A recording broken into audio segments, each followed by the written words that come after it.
anything going? Verbal as ever. So, week 4, we're going to look this week at a very simple question. But of course it doesn't have a simple answer. What is a gamer? So, tell me, what is a gamer?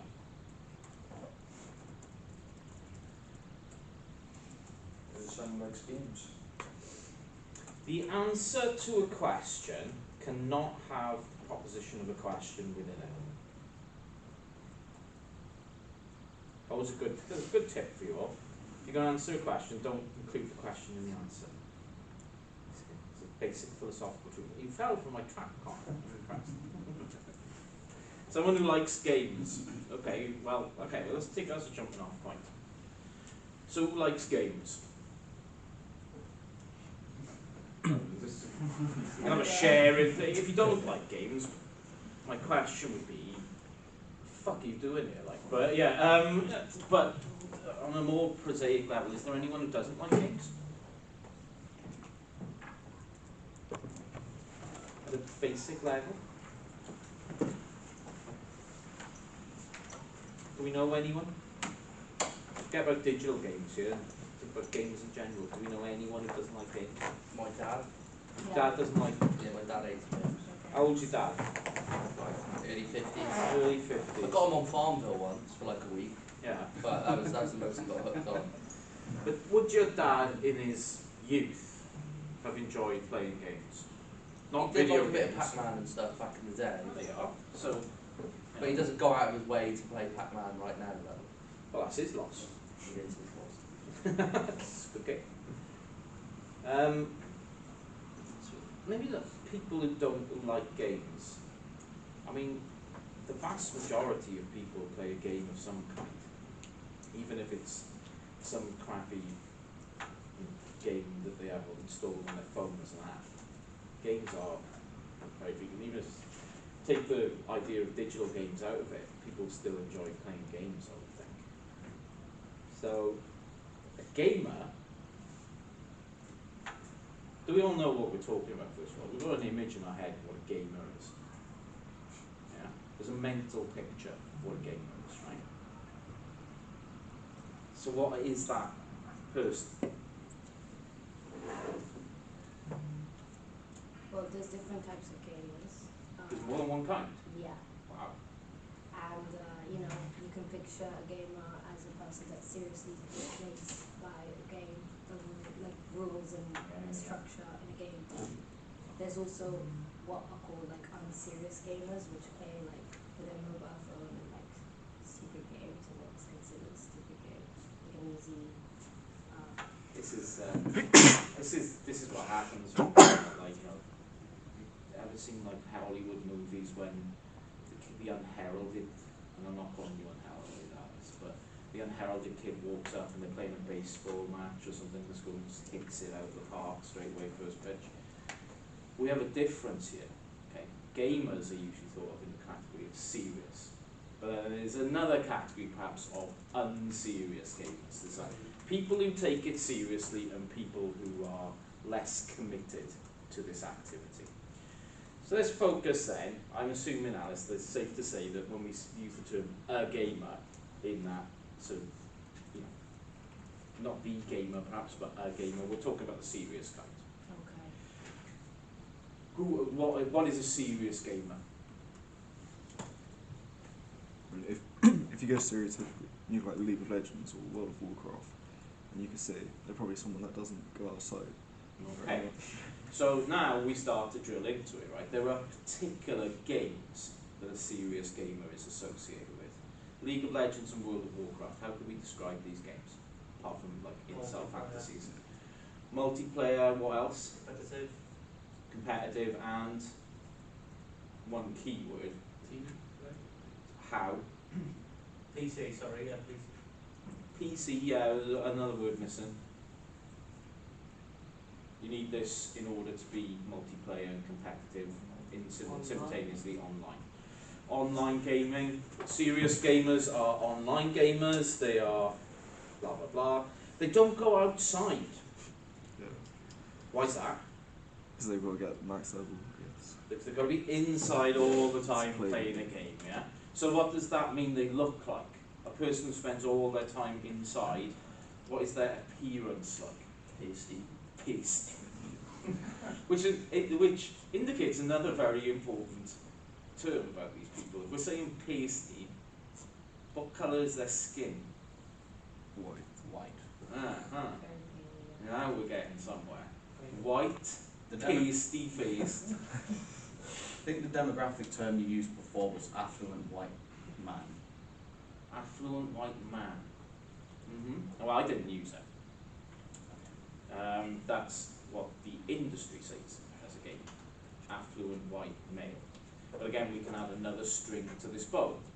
Serious gamer equals man. Is that fair? In your mental image of a gamer? Yeah. Yeah? That's what you're picturing. When we see a word like this and you instantly have a picture of what that word is exemplified by, a prototypical image of it, it's called a heuristic. As a psychological characteristic, it allows us to take mental shortcuts about the character of a particular term. So when I say gamer, and the first thing that comes to mind is a pasty-faced, emaciated white guy who doesn't go out, spends all their time playing League of Legends and World of Warcraft, that is a heuristic. That heuristic itself is built on another very important term, a series of stereotypes. Yeah? We have a stereotypical image of what this is. Is that fair? Why not? Because there's different types of games. Because there's different types of gamers. Is everyone in this room somebody who could be described as a gamer? Yeah? Are you a pasty-faced, socially illiterate white man? See? See what I'm talking about right here? So, what is a gamer is a multifaceted thing. But what does this tell us, first of all? One, the term gamer and the activities of gaming are culturally defined. We have a cultural image of what a gamer is. It is not necessarily set, but it is familiar to us at least. And we have a series of heuristic devices which tell us that a gamer is a particular thing. Just as an aside, that pasty-faced image of the gamer used to be known when I was younger as a wanker's tan. Because, you know, I can't come out the next couple of weeks. San Andreas has just come out and I'm working on my wanker's tan. Be a familiar phrase. What's the problem with this image? If any. I'll say it's very positive. It's not a well, no. I think that's fair, Connor. It's not a positive image. It's a negative description, right? But why is that a problem? I think it can put people off gaming. Like if you feel like you don't want to. I mean, it could put people off gaming. Is that borne out by any evidence? The games industry struggling? No, I don't think so. No, I wouldn't worry too much about that side about putting people off gaming too much. Okay, it's a negative portrayal. It's a limiting Good. In what sense? in that you don't, when you think of gaming, you should think of, obviously you can tell us there's a wide range of people who play games, but you're limiting your ideas to a single specific group. Okay. And obviously that So kind where do the negative consequences arise from that? then developers start making games just for that group. Yes.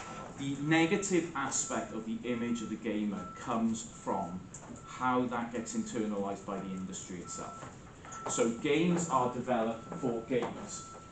We have an image of what a gamer is, therefore we will develop games in order to satisfy the needs and requirements of that group that we have identified as being the core demographic for our products. Because of that, everyone else Alice's alternatives are not catered for. So we have this image, which is a stereotype, which is a heuristic. Is it accurate? Do we know people like this? It can be, yeah. I mean, it can be. But Is not- it widespread? Yeah, I'll say it is. You think? Well, just, I definitely met a lot of people online who fit that description. You would, through that method. Yeah. As we already said, that's the method by which they congregate. But in terms of the overall proportion of people that play games, would this be representative of a large number of people? I wouldn't think so. I think it's a very small amount of people. I think this image here has a lot to answer for. Has anyone seen this episode of this television show? Oh, we've got a few nods here. So this is from 2008. Make Love Not Warcraft. Make Love Not Warcraft, season 10 or something like that, of South Park, where they parody World of Warcraft players. This is the strongest player in the World of Warcraft. Literally, the man is not titled at any point during it because he is known as the man who has no life. You will see salient features of this man here. Obviously, his physique conveys a certain image about what gamers are. The use of a wrist support to support his repetitive strain injury, which could have come from keyboard use, or could have come, it is alluded to in the cartoon that it could have come from other means. You know, the pastiness, the complexion, etc., etc. The room behind him is a complete mess. What is on the desk? We have energy drinks and knives. The key things that gamers have on their desks, obviously, and so on and so forth.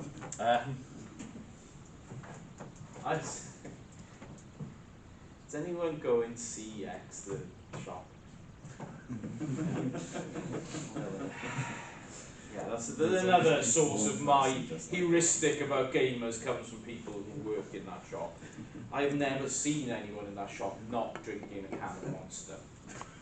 I literally, and I've been in there lots, and I've never seen people, anyone who works there seems to have a can of Monster welded to their hand. Okay, so, the reading I gave for this week was from a few chapters, in fact, although they are pretty short from the book, from Jamie Madigan's book, Getting Gamers. Jamie Madigan has a really, really good podcast called The Psychology of Video Games, which is available on, it's freely available off any podcast service. If you're even remotely interested in games, which I assume you are, it is well worth listening to Jamie Madigan's podcast. He's really clear on stuff, his examples are excellent, and his books are really good as well. Now, where does the category, or where do the categories of gamers come from? They do not come from actual activity themselves. They come largely from how the industry has decided to delineate different types of gameplay. There are, for the industry, several different types of gamers. Core gamers, serious gamers, casual gamers, mobile gamers. Which you fall into isn't the point, it's just like figuring out what category of snack food consumer Frito-Lay thinks you fall into, and it isn't particularly worthwhile. What you think about yourself isn't important. What the industry thinks is much more important. These categories are largely used to do two things. One, design games. Two, market games. Who are you going after? Who is this game for and why? That then dictates what the content of the game is and how most importantly, how the game is played. Complex games, games which require immense amounts of time, effort, complicated control systems, involved narratives, core gamers and serious gamers. The people that you are catering for when you pour huge amounts of money into the design of games are those people. Casual gamers and mobile gamers, give them a throwaway experience. Doesn't really matter.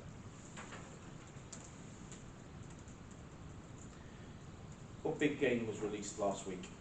Spider-Man. No, that was yesterday, wasn't it? Friday. Friday, but that was last week.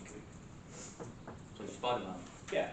Which was Spider-Man 2 indeed. Not 1, 2. Yeah, Spider-Man 2. Cool. Has anyone played it yet? Yeah. Finished it? Yeah. You will soon. Mm. It's only about 15 hours from beginning to end. I only played 2 hours. You'll get that. Yeah. 15 hours beginning to end for a AAA game these days is minuscule. That's a very small amount of gameplay. The reason being, the developers of Spider-Man, Sony in particular, are being smart. They have looked at their IP and they've looked at what they're trying to do here and what they're trying to sell and decided, actually we're going to go after all of this. Instead of making something that takes 50, 60, 70, 100 plus hours, to 100% it might take 200 hours.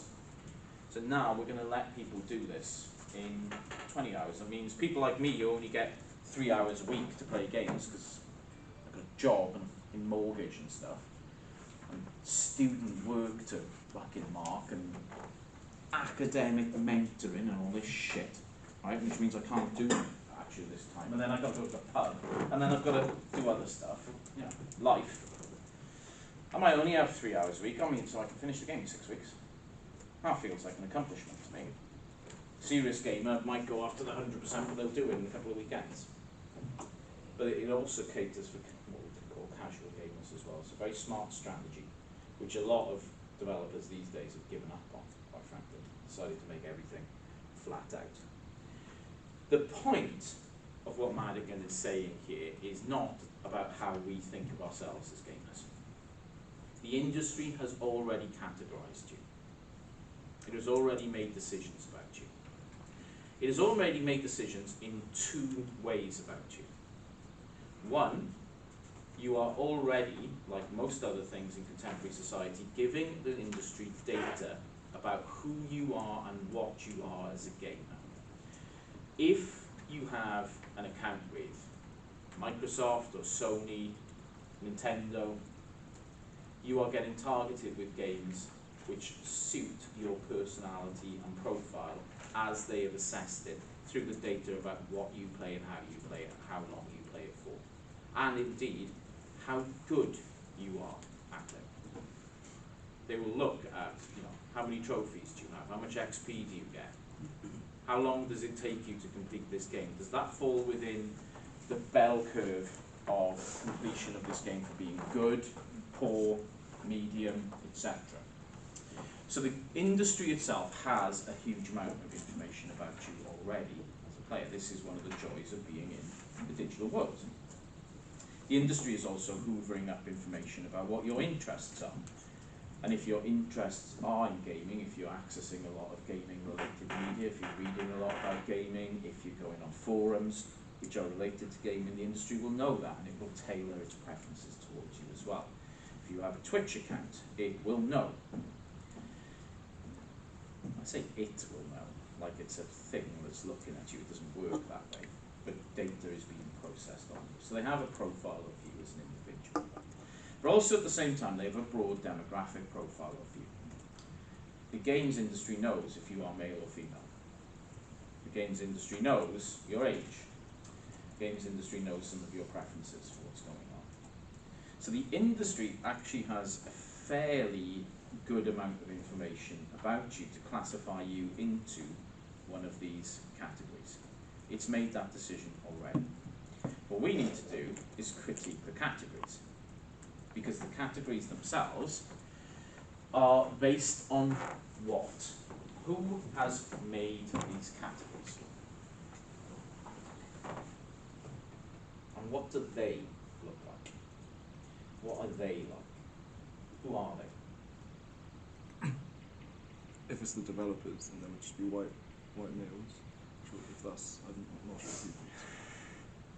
Yeah, it's the companies themselves, who are, by and large, rich white dudes. Rich, right?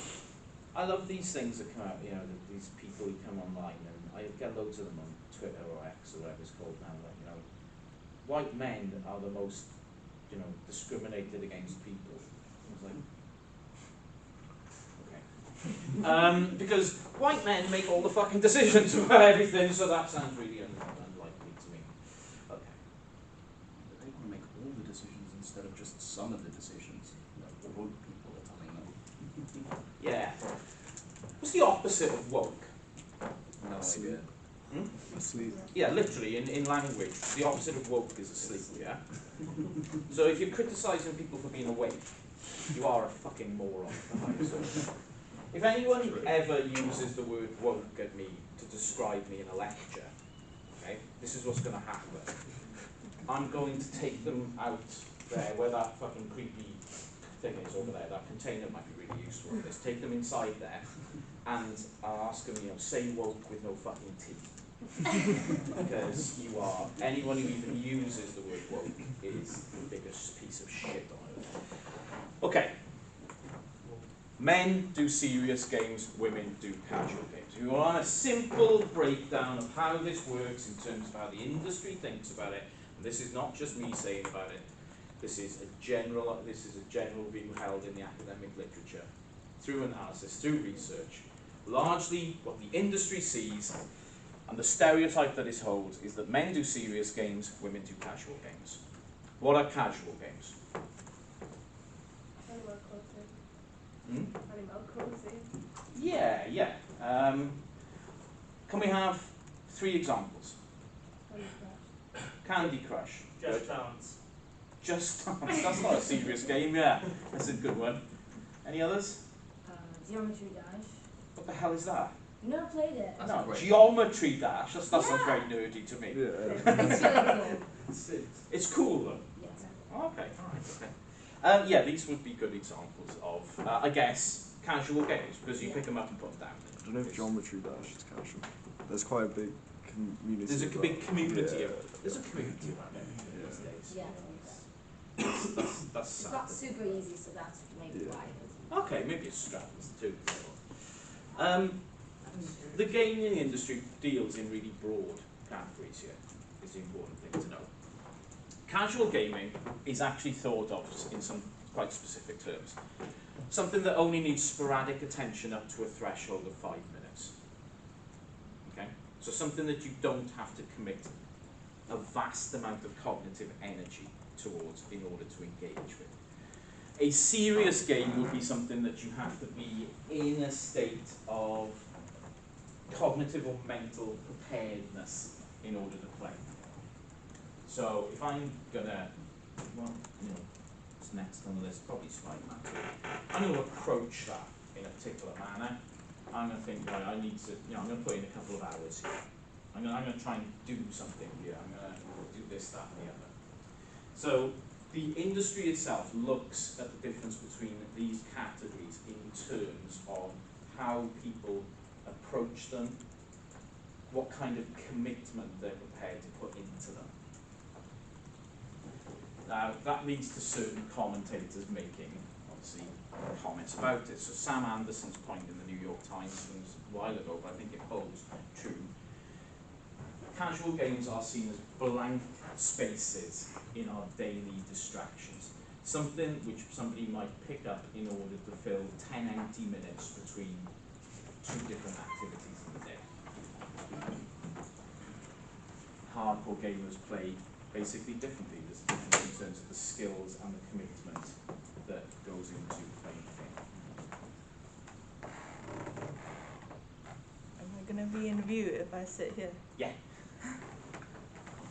What's the cable on the floor? Is that fine?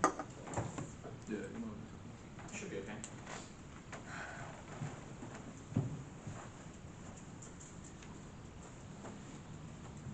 Many game scholars actually think that this is an oversimplification though. So Jesper Juhl argues that the context of how we play is critical to understanding casual versus serious, not the type of game itself.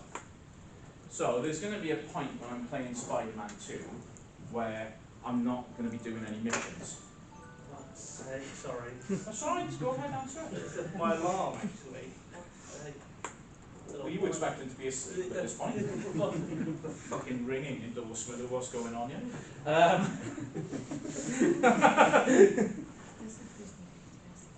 You alright? You look flustered. Yeah. Just relax, take it easy. I know what I'm doing. Okay, so contextually, how we play is really important. So as I was saying before we were woken up, I'm going to be playing Spider-Man 2, right? And at some point I'm going to be like, oh, I can't be asked to do this mission. I'm just going to, swing through New York for half an hour here, looking at all the details and stuff, go up to a random sort of hot dog guy who's selling hot dogs, beat the shit out of him, steal the hot dog. Because you do the, this is classic behaviour in Red Dead Redemption, right?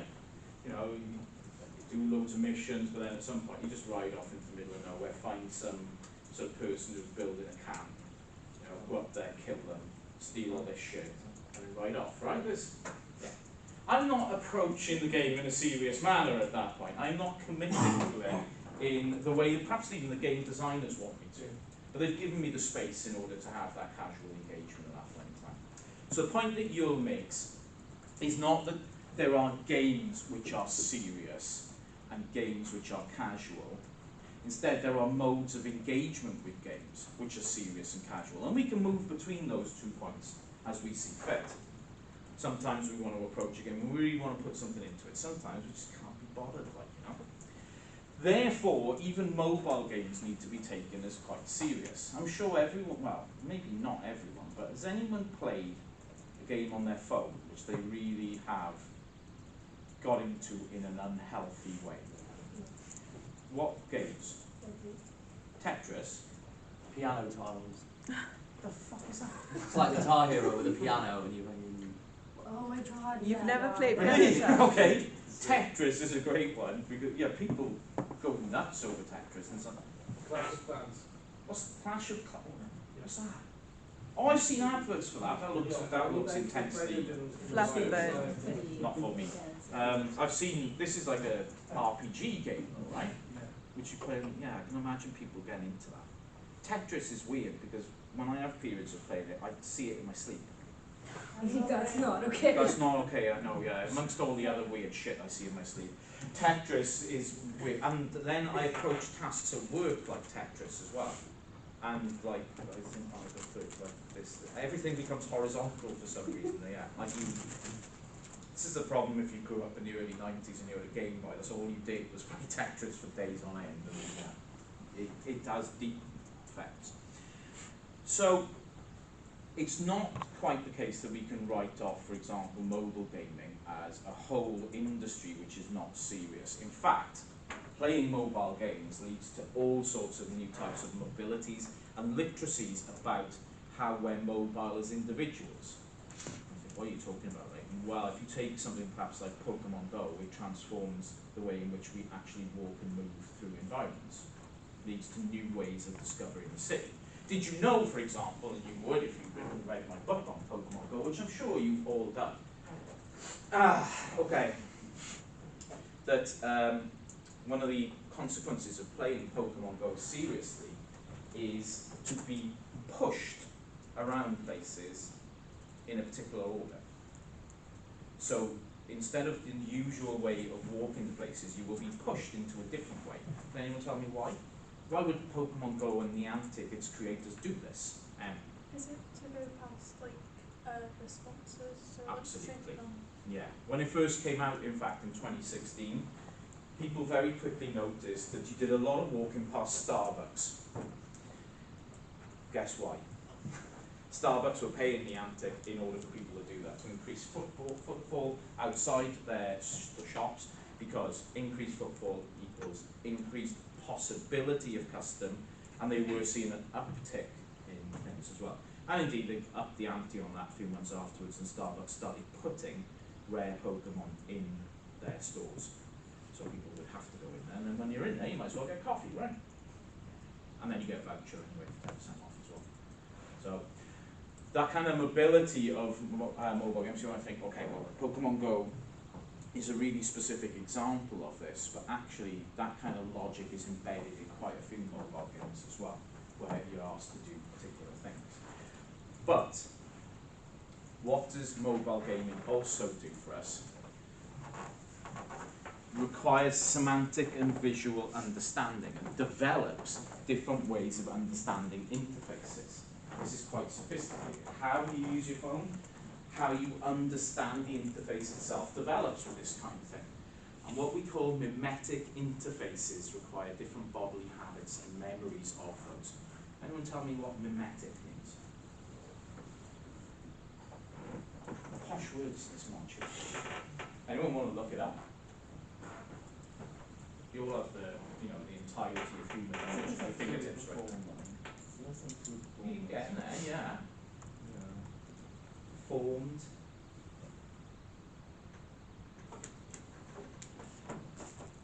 Speed on you, Ron. I got here studying memes. That's not quite what it means.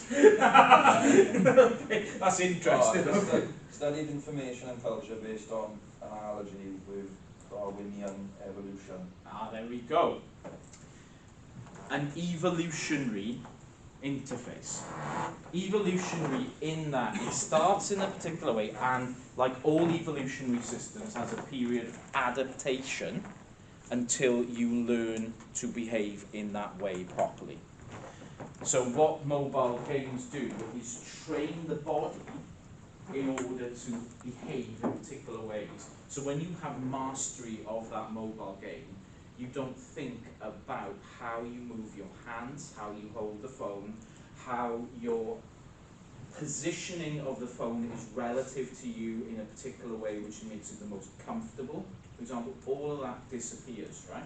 When you first start playing the game, actually all of that is only too apparent to you. It's awkward, you make errors, your hands make mistakes.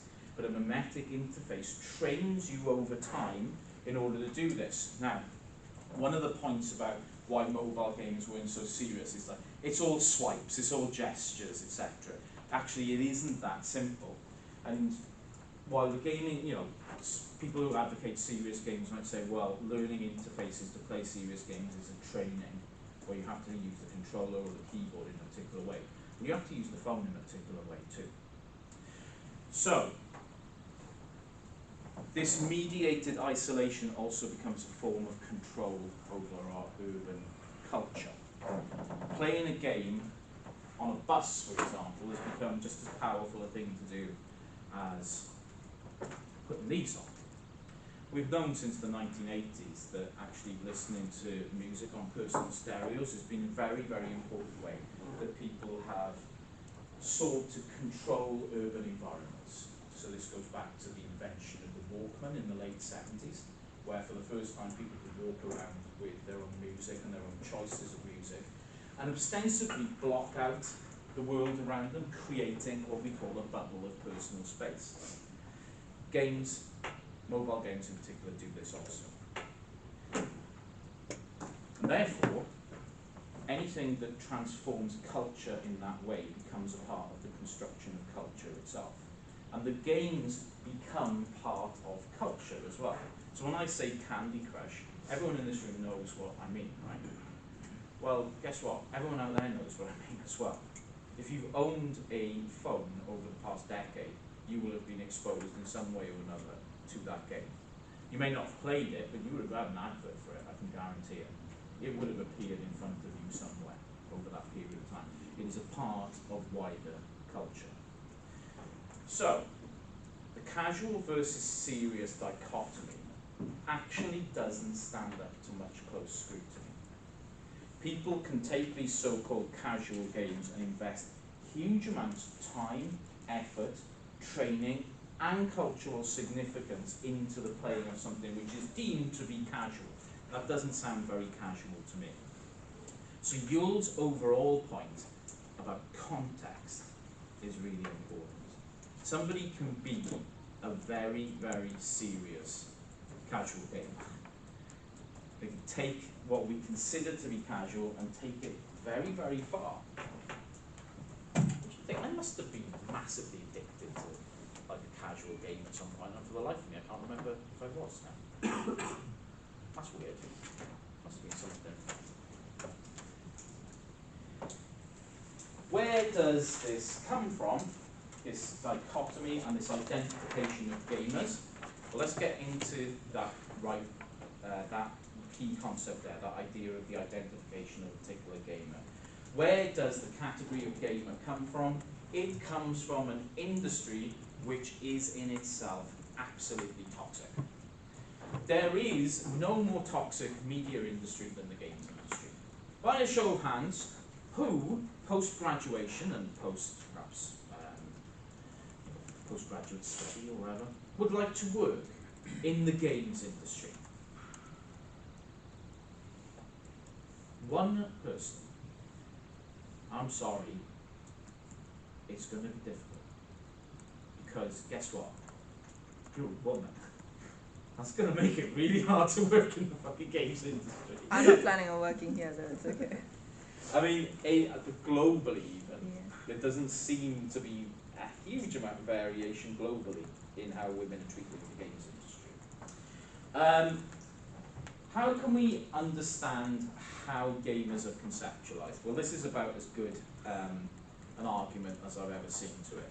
Game publishers perpetuate a dangerous cycle by repeatedly creating games for young men already entrenched in the existing culture of games.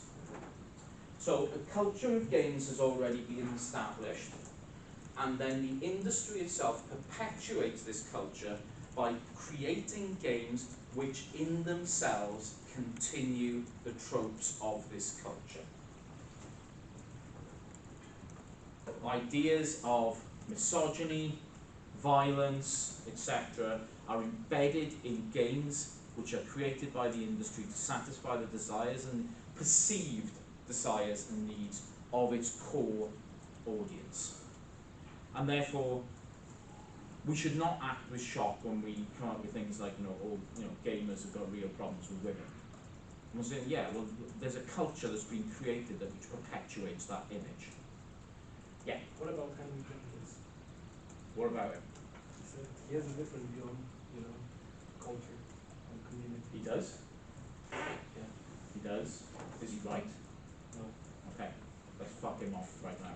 Henry Jenkins' participation culture, the idea that that cultures themselves, especially when they develop online, are participatory rather than fed.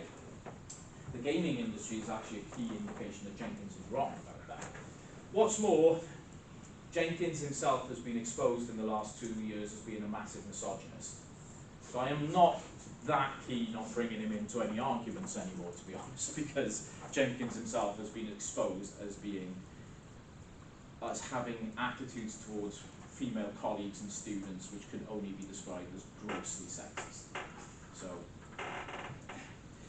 I'm not keen on him. Humphreys argues that the industry itself is diminished by misogyny. And what she means by this is that the industry has become risk averse, as in it takes no risks. It produces the same kind of content over and over again and refuses to test new ideas, refuses to test new forms of games, refuses to engage with ideas which might bring other people into the gaming industry. And instead that makes the gaming industry quite marginal itself. Despite its huge revenues, despite its huge place in contemporary culture, it's actually on the margins of culture because it refuses to engage with the core of culture. It only caters for those who are actually on the edges of culture themselves, if that makes sense. And that's obviously a real problem because it means that the game industry is, to a certain extent, stuck. It's stuck with a certain set of ideas. It's stuck with a certain set of ideas of what will work and what won't work. This is why we get the same games over and over again. This is why we've had, over the past decade, something which has really been troubling in Hollywood too. Top-rated game released this year so far, according to Metacritic. Any ideas? Top rated, you think top 10. rated Rockstar Saturday. Baldur's Gate 3, I don't know. No. Good apparently, but not this. Resident Evil 4. A remake of a game released in 2006. The third remake of that series now, following Resident Evil 2 and Resident Evil 3. Other very good games released this year include Dead Space, remake of a game released in 2008, etc., etc. The games industry is now trapped in a cycle of remaking stuff that appeared 10, 15, 20 years ago. We're going to remake it for a new, we're going to upgrade the graphics, we're going to upgrade the control system, but it's going to be the same game underneath. Well, talk about stealing ideas. Hollywood's been doing this for a while now. It's just remaking stuff that was out when they want to tap into people's nostalgia. They want to remake stuff from when I was a kid. You know, sell it back to me. And it's like, no, I've already seen it. It was shit the first time. I don't bother with it. The games industry is becoming increasingly risk averse. Sequels and remakes rather than original content. But Baldur's Gate 3, no surprise that got made after the success of 1 and 2. That one might be a bit of a stretch, because Baldur's Gate 2 was like early 2000s, if even that. Guess who's buying Baldur's Gate 3? Fair. You know, it's almost a combination of the two in some ways. You know, we're going to make a new entry into this game. This has always been a problem for the games industry. You know, first Mario game comes out in 1983. They're still bringing them out. Brought one out last week. You know, it's not unusual that there's long series of games here, but it's an indication. I mean, Nintendo might be the most risk-averse company of them all, although weirdly they do take strange risks with their hardware, which leads to quite a lot of innovation. But in terms of content, they tend to keep it exactly the same over time. So the Link series, no, Zelda series, I should call it, I suppose, but I mean, they're basically the same kind of game over and over again, but they know what they're doing. The industry itself, because of its toxicity, tends to be very, very risk averse. We know who our people are, we'll keep on giving them what they want. And even though those people eventually will become older and lose interest in this, they'll find different things to do. There's a nice trove of them coming up in the background as well. There will always be young men, young white men. They will always be around, so we're always going to cater for them. As Ciara Chess says, a very important argument that she makes, game industry is the leader in entertainment revenue globally, biggest media industry that there is, and it is the leader of toxic culture at the same time. And the game industry manages to do this by creating two images of what a gamer is. Player 1 and Player 2. Player 1, male, white, affluent, able-bodied and heterosexual consumer of commercial AAA releases on consoles and computers.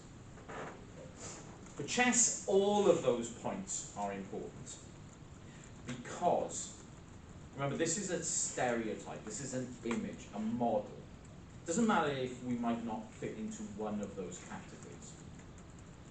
Their categorization of who plays their games is all of those things. We might not match that particularly perfectly, but that's who they're making for. Player 2, a woman that enjoys mobile games. That's basically your two types of game player. Men, women. But a very specific kind of men as well. Important to note. Men that tick off all these boxes. Games industry has an appalling attitude towards race. In that, there is very little indication that they take race into account at all in the design of marketing of games.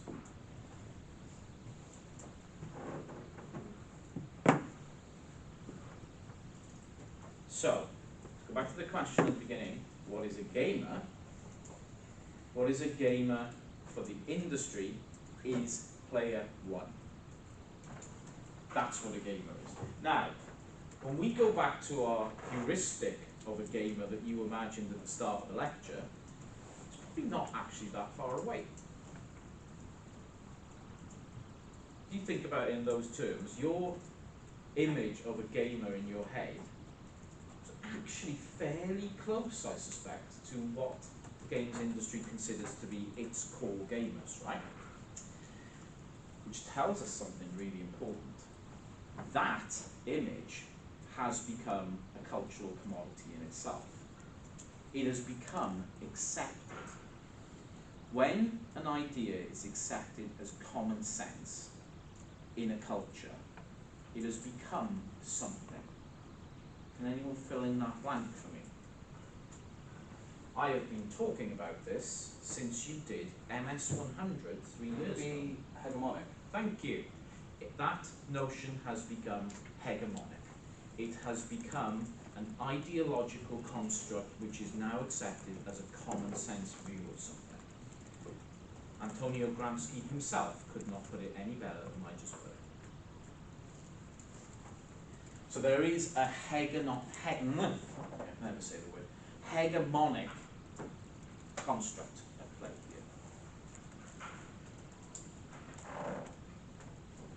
The big problem with hegemony as a cultural concept is it's extremely difficult to challenge it. When something becomes hegemonic, it's very hard to shift. So it'll be hard for the industry to move on from this, but it's also very difficult for culture to move on from this.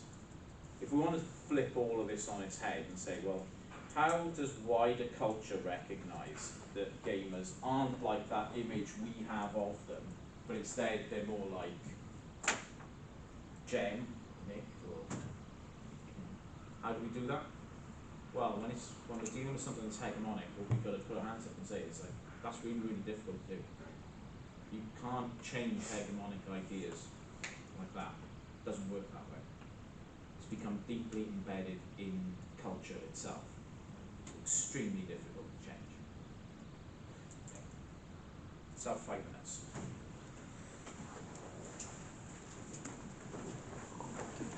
For those of you doing dissertations, did you all get your shit in on Yeah. Friday? Yes. Not to use that term pejoratively. Did that